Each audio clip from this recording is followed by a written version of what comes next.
आत्मा रामानन्दरमण आत्मा रामानन्दरमण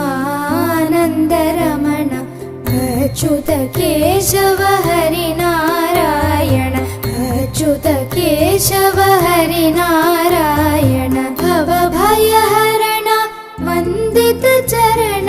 भवभयहरण वन्दित चरण रघुकुलभूषण राजीवलोचन रघुकुलभूषण राजीवलोचन आदिनारायणानन्दशयनं आदिनारायणानन्दशयनं सच्चिदानन्द